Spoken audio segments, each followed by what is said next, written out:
All right, guys, last segment, we're talking about Battlefield 1, a game I appreciate from the outside, but I actually know very little about. There is a huge fall update. I was trying to read through the notes. It is, I can't, it's so dense. I can't even begin to figure out what matters and what doesn't matter. So Aaron, you are, I think, one of our resident Battlefield 1 experts. Jake, I have no idea about your qualifications, but... Played a lot of Battlefield 1, but I looked at that change list and I was like, what? All right.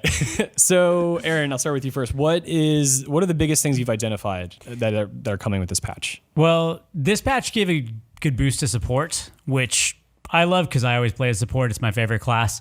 A lot of people shy away from it because it's a class that's a little bit more nuanced sometimes, and a little bit tougher to kill vehicles. But so here's what they've done. Their LMGs, their light machine guns, some of them had bipods and some of them didn't. And I feel like in Battlefield 1, unlike other Battlefields, their light machine guns didn't have distinct personalities. So they've done some tweaking on those and they've made some of them better at mid-range, which is nice because it gives you more options. And they've also put a bipod on the lightweight versions of them.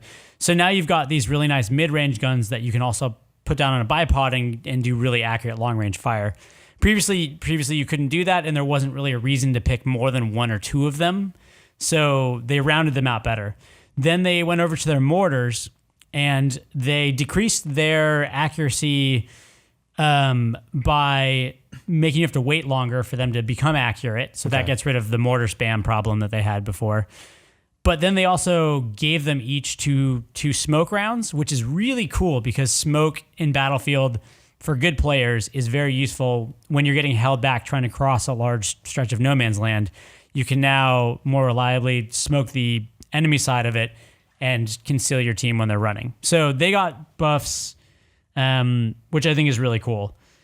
Then they added some good quality of life stuff. So players who have a squad leader who's not responding to squad commands, they get kicked after, I think, like if they don't respond for 60 seconds or something like that, now they get kicked. So your squad leader is the one telling your squad where to go and where to fight. Do they get kicked from the game, or do they just get demoted, I guess? They get demoted. Somebody else in the squad gets it. That's pretty cool. Yeah. Because a lot of times you'll get stuck with someone who's like, come on, this is free experience right here. Just do it.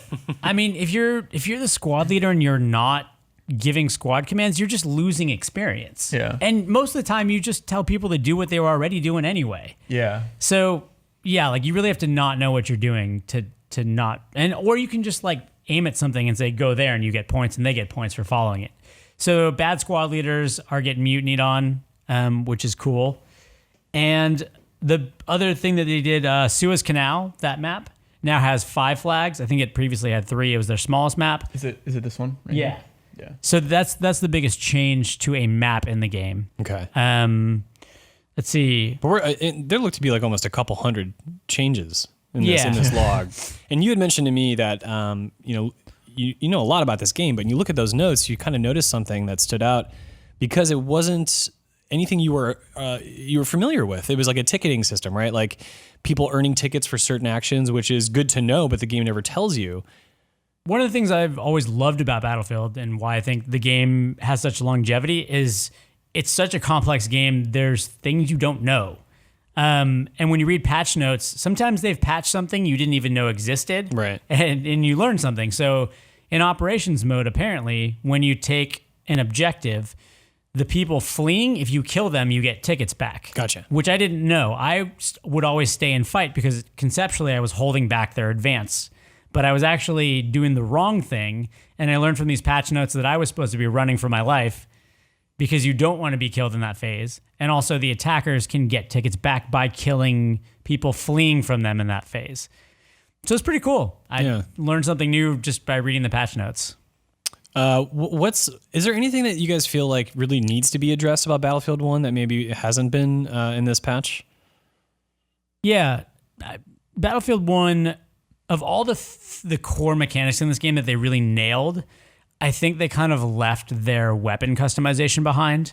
They really only had, 7 weapons per class, and they pretended like they had more than that by just saying, oh, this one has a bipod, and this one has a scope, and this one's lightweight. These are things that in other Battlefields would have just been in your customization screen. So we need a couple more DLCs, I think, with a couple more rounds of weapons for the weapon roster to be full enough that I feel like it's a good unlock tree.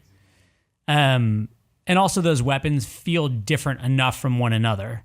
Like, again, in the support class, I don't think the light machine guns, I don't think each one feels distinct enough from each other to justify spending the war bonds to unlock them. You just find one that you're good with, and that's it. Is there anything the community is asking for? Community was asking for some tweaks in operations, which they got because I think attackers were, they were losing too much in operations. Okay. Which is always interesting. That's one where I think DICE is good at looking at data.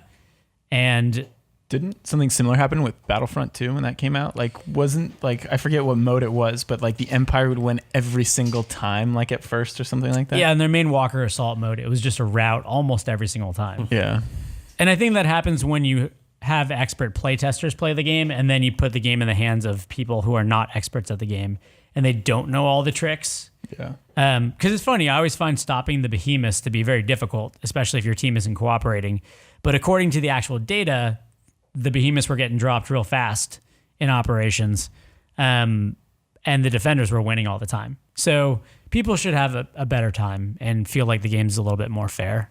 Awesome. That all sounds really good. Well, that wraps up our discussion about Battlefield 1. It's a big update. Hopefully there's more to come.